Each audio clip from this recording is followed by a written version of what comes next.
सभागृह में उपस्थित सभी सुरक्षाविद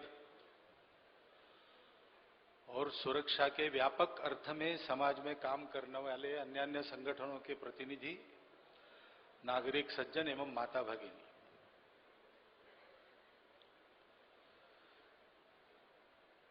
विषय का महत्व तो सब लोग जानते हैं। भारत रहा तो दुनिया की विविधता बनी रहेगी और विविधता में एकता देखने का स्वभाव भी बना रहेगा। नहीं रहा तो दुनिया एक गुलामों की दुनिया बनेगी। और बाकी लोगों का अपने को नहीं पता, लेकिन भारत के लोग तो किसी न किसी मालिक के मजदूर ही बन जाएंगे। इसलिए दुनिया के लिए भी और हम भारतीयों के लिए भी सुरक्षा का विषय ये सर्वोपरि महत्व का विषय है। बहुत सी समस्याएं है अपने देश में, लेकिन जो कहते हैं कि सिर सलामत तो पगड़ी 50, से पहला विषय चिंता का सुरक्षा है। और जैसे उसका वर्णन हुआ है कल से, वो बहुत व्यापक विषय है और सभी बातों को वो स्पर्श करता है। अन्न से लेकर शस्त्र तक सारी बातें उसमें आती है। लेकिन अपने ध्यान में ये बात आती है कि विषय के 3-4 मोटे मोटे हिस्से किए जा सकते हैं। सबने ये बात कही है कि सुरक्षा का मूल तो होता है बुद्धि में और मन में, यानी बुद्धि, विचार, जानकारी और मानसिकता। भारत के लोगों की सजगता और भारत के लोगों की मानसिकता, वो ठीक है तो उसके आधार पर सुरक्षा का कुछ प्रावधान किया जा सके। वही अगर ठीक नहीं है तो बनी बनाई सुरक्षा की सब प्रकार की व्यवस्थाएं भी ध्वस्त हो जाती है। तो हमने देखा है, ये तो हमने देखा है। पहली तो बात है, हमको ये पता होना चाहिए कि किस बात की सुरक्षा करनी है। भारत की सुरक्षा करनी है तो किस बात की करनी है, और कौन सी बातें ऊपर ऊपर की है, लेन देन में उसका सौदा किया जा सकता है। भाव अगर ठीक रहा राष्ट्र के प्रति तो इसका विवेक आता है, और वो विवेक नहीं था। इसलिए शांति के लिए और आगे की सुरक्षा के लिए हमने अपने देश को तोड़ दिया, और वहीं से नवजात खंडित भारत के असुरक्षा की गाथा शुरू हो गई। ये भी कल कहा गया है। जो जो भारत का है वो भारत का बना रहे। मातृभूमि ये लेन देन की चीज नहीं है। तो फिर हमारे मातृभूमि की सुरक्षा का सवाल था तो हम यूनो में क्यों ले गए? वहां तो लेन देन की बात होती, लेकिन हम ही ले गए कश्मीर की बात। हमने ये कहा कि तिब्बत गया तो जाने दो। हमने ही ये कहा लद्दाख में आक्रमण हुआ, ऐसा हुआ, वैसा हुआ, कच्छ में हुआ। कई बार हमारे यहां वर्णन संसद में भी ऐसा हुआ है कि वो तो भूमि ऐसी है कि उस पर एक घास का पत्ता भी नहीं उगता। जिस भूमि की सुरक्षा की हम बात कर रहे हैं उस भूमि के बारे में हमारी अगर ये भावना है घास का पत्ता जहां उगता है वो भूमि अच्छी है, तो फिर अफ्रीका की भूमि अहल्या है, बहुत दिनों से, अभी अभी शुरू हुआ है, वो सबसे ज्यादा उपजाऊ भूमि है। ये स्पष्टता नहीं है। ये मुख्य कारण है मूल हमारे असुरक्षा के बारे में जो हम कमियां देखते हैं, उसमें मूल और मुख्य कमी ये है कि हमको अपने मातृभूमि की अखंडता का, हमारे राष्ट्र स्वरूप का ज्ञान नहीं है, और जिनको है वो स्वार्थ के मारे ढुलमुल हो जाते, साफ बात नहीं कहते। देश टूटा उस समय क्यों नहीं हमने कहा कि ये हो नहीं सकता, ये देश ऐसा है, जहां मुसलमान और हिंदू आपस में कितना भी लड़ाई दंगा होता हो वो मिलकर रहेंगे, और इसलिए देश नहीं टूटेगा। ये रविंद्रनाथ ने कहा है, रविंद्रनाथ टैगोर ने कहा है। उन्होंने कहा है कि इस देश में हिंदू मुसलमान आपस में लड़कर नहीं मरेंगे, लड़ते लड़ते वो आपस में मिलजुल कर रहने का एक समाधान ढूंढ कर लाएंगे। वो समाधान इस देश की प्रकृति के अनुसार होगा, सारी दुनिया का मार्गदर्शन करेगा। उन्होंने तो नाम लिया है हिंदू, वो समाधान हिंदू होगा स्वभाव में, ये उन्होंने कहा है। हम वो नाम ही लेने के लिए डरते, हिंदू कहने के लिए ही डरते हिंदुस्तान में। हिंदू क्या है? वो जागतिक बात है, मानवता की बात है, और उसके कंटेंट में और कोई बात है नहीं, चाहे जितने लोग आ सकते हैं उसमें, क्योंकि दृष्टि हमारी वसुधैव कुटुंबकम की है, संबंधों की है, उसको हम भूल गए। और जिस दुनिया की दृष्टि बाजार की है, वर्ल्ड मार्केट की है, यानी सौदे की है, थियरी ऑफ कॉन्ट्रैक्ट पर जो चलते हैं, उनके दिमाग को उधार लेकर हम विचार कर रहे हैं, आपको हल कभी नहीं मिलेगा। पहले इसको बदलना पड़ेगा। अपने देश में वैचारिक संवाद का आधार, ये स्पष्ट बात होनी चाहिए, हमारी अखंड मातृभूमि है, हमको एक होना है, हम एक थे। हमारी एकता में किसी को एकरूपता नहीं करनी पड़ती, सब स्वयं अपना अपना जो कुछ है वो रखकर भारत के हो सकते हैं। फिर दूसरी बात आती है कि सुरक्षा आज के दिनों में जब विचार करते हैं तो मुख्य 3 बातें, वैसे तो बहुत सारी बातें, जैसे कहा गया अर्थनीति भी एक आक्रमण का साधन बनी है, अभी दूरदर्शन भी एक आक्रमण का साधन बना है, अभी सांस्कृतिक से लेकर तो सामरिक तक आक्रमण के अनेक प्रकार हैं, और वो सब प्रकार अपने देश में एक साथ प्रयोग हो रहे हैं।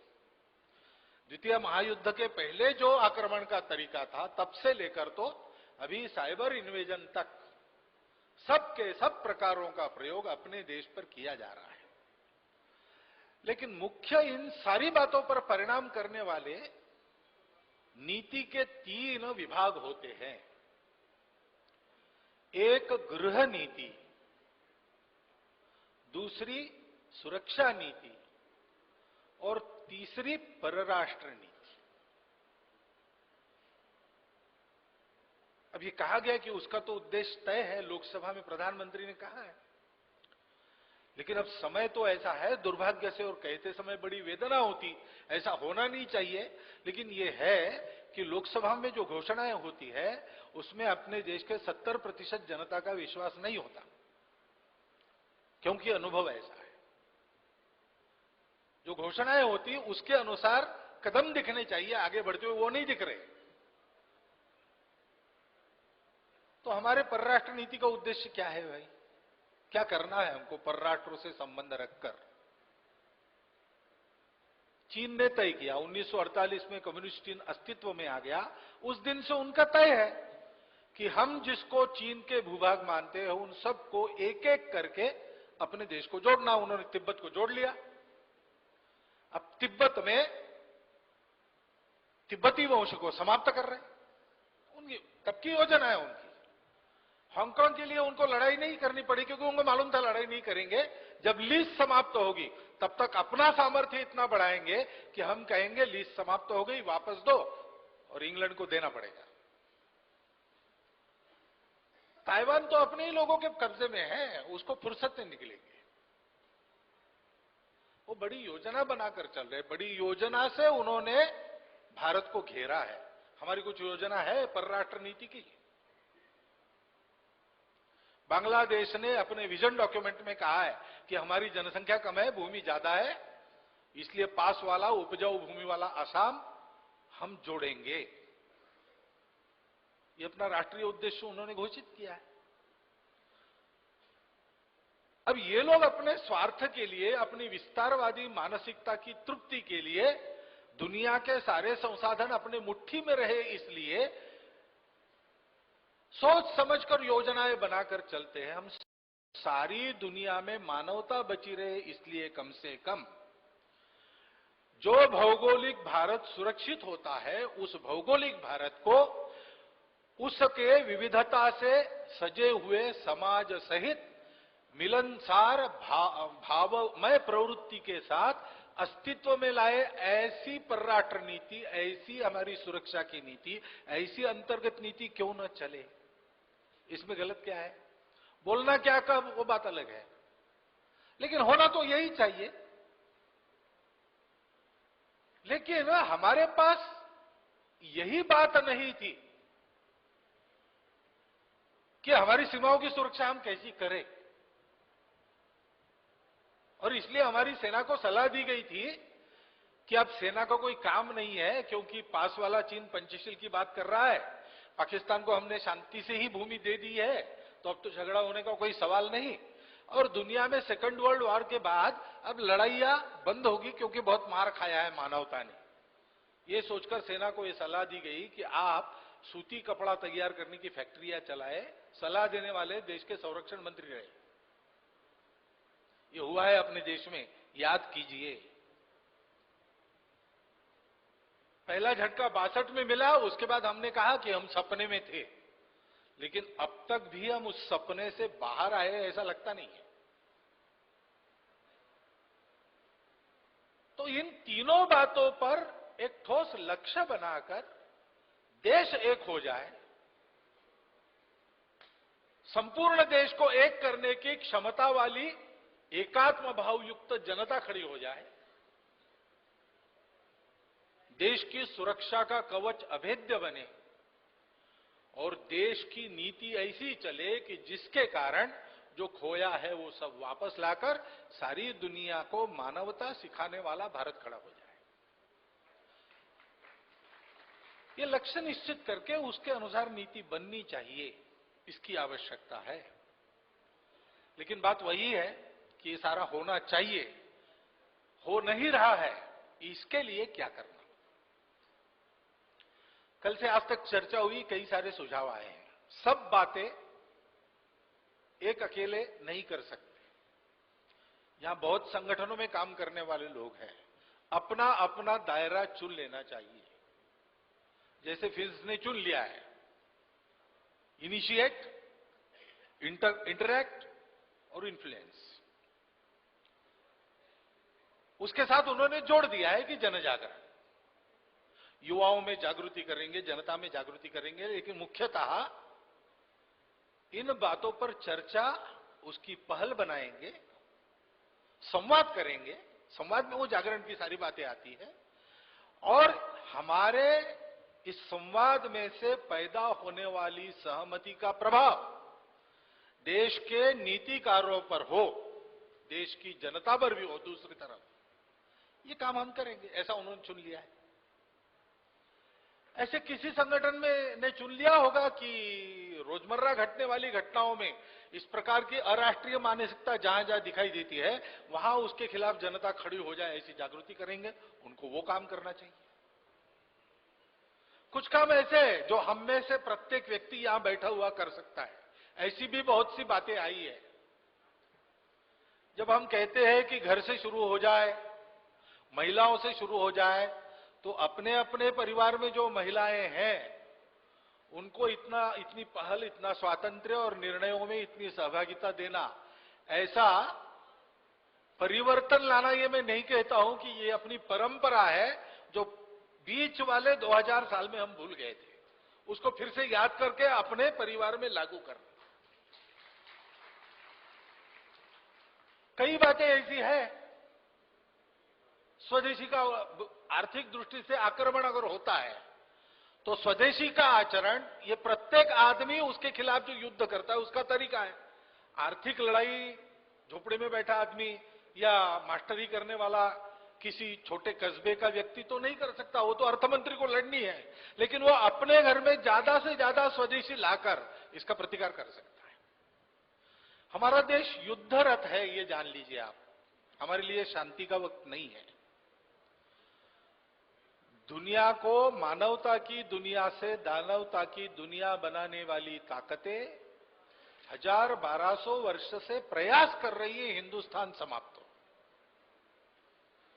और कुछ बात है कि हस्ती मिटती नहीं हमारी, उस बात को लेकर हमको अपना सारा सामर्थ्य लगाकर दिन रात लड़ाई लड़नी है।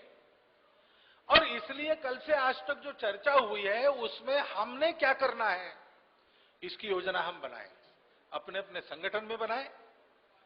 हमारा अगर मित्र मंडल है तो हम सब मिलकर क्या बना सकते हैं। यहां हुई बातें सारी जनता को हम बता दें,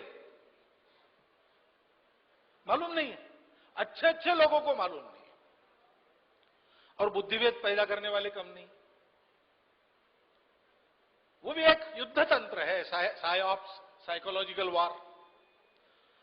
तो फिर वहां वो नक्सलवादी खुली चुनौती देश के संविधान को, सत्ता को दे रहे, खुले रूप से चिंच जुड़े हैं, ये सब मालूम है।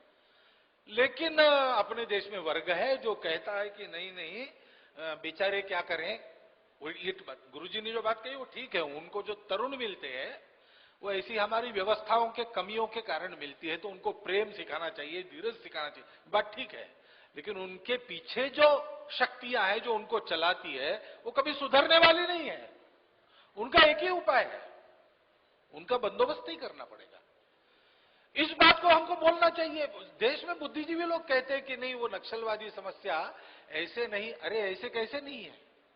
शांति वार्ता चल रही तब वो किशन जी कहते हैं कि वही 2050 नहीं, उसके पहले ही हम सारे देश को ले लेंगे। और इधर हमारी भाषा शांति क्यों हो रही। और थोड़ी उधर से आवाज उठती है मानवीय अधिकारों की तो हम लोग दब जाते हैं। जिन निरीह गरीब व्यक्तियों की हत्या हो रही नक्सलवाद के चलते देश में, उनके मानव अधिकार नहीं है। छत्तीसगढ़ के जंगलों में इतने सारे कैंपों में, इसको कौन बोलेगा। ये नहीं बोला जाता है क्योंकि ये मालूम भी नहीं है। तो ये जानकारी यहां की जो मिली है सारी, उतनी भी हम जहां तक हमारा संपर्क का दायरा है वहां तक हम पहुंचाएंगे तो बड़ा काम होगा। कुछ अपने दायरे में, कुछ समूह दायरे में करने की बातें हैं। कुछ संगठनों ने सोच विचार कर इस मामले में हम क्या क्या कर सकते हैं वो करने की बातें हैं, और काम में लग जाना है। क्योंकि चर्चाएं तो चलती रहेगी। ये बहुत अच्छा किया है कि ऐसी चर्चाएं पहली बार अखिल भारतीय स्तर पर एक बड़े कार्यक्रम में की जा रही है।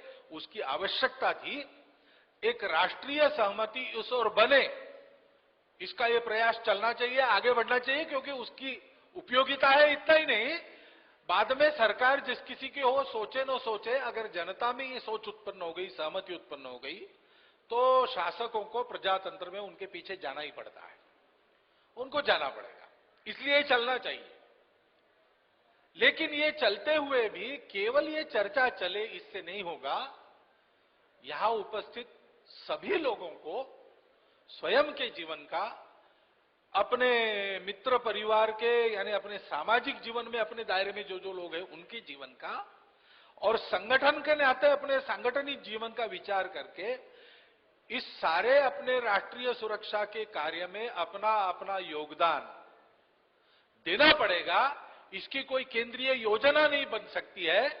जैसा कहते हैं कि समझदारों को इशारा काफी होता है, वैसे इतने इशारे मात्र से हम लोग अगर काम कर सकते हैं तो फिर सारी दुनिया भी इतनी समझदार बन सकती है कि उसको हर बात, और जैसे प्राइमरी में छात्र को पढ़ाते हैं वैसे पढ़ाने की जरूरत नहीं पड़ेगी। जैसा समय उपस्थित होगा वैसा अपना कर्तव्य करने वाली जनता यहां पर खड़ी होगी। ऐसी जनता, ऐसे विचार करने वाले सब लोग और ऐसे सारे लोगों के प्रभाव में चलने वाली व्यवस्थाएं और देश की रचनाएं जब होगी, तब इस भारत को पराजित करने वाला कोई नहीं है, भारत को मिटाने वाला तो कोई है नहीं। इसलिए निराश होने की बात नहीं है, विजय निश्चित हमारी है। और ये मैं केवल उत्साह देने के लिए बात नहीं करता हूं, ये मेरा बड़ा कैलकुलेटेड स्टेटमेंट है। मैं इसके बारे में शर्त बदलने के लिए मैं तैयार हूं। पैसे की मैं बदल नहीं सकता क्योंकि मैं कमाता नहीं, लेकिन ये मेरा देखा हुआ कैलकुलेटेड ऐसा स्टेटमेंट है। भारत को मिटा कोई नहीं सकता। यह सवाल है कि भारत अपनी रक्षा के लिए सक्षम होकर अपना पूर्ण स्वरूप प्राप्त कर सारी दुनिया में अपना जो ईश्वर प्रदत्त करते हुए उसका वहन कब करेंगे। उसके लिए उसकी सुरक्षा आवश्यक है। उस काम में हम सब लोग आज से जुट जाए। यहां आकर इतने सारे विचार अच्छे अच्छे सुनने का मौका मुझे मिला और उसके बाद ही बोलने का भी मौका मिला, इसलिए सभी आयोजकों का धन्यवाद करते हुए मैं अपने 4 शब्द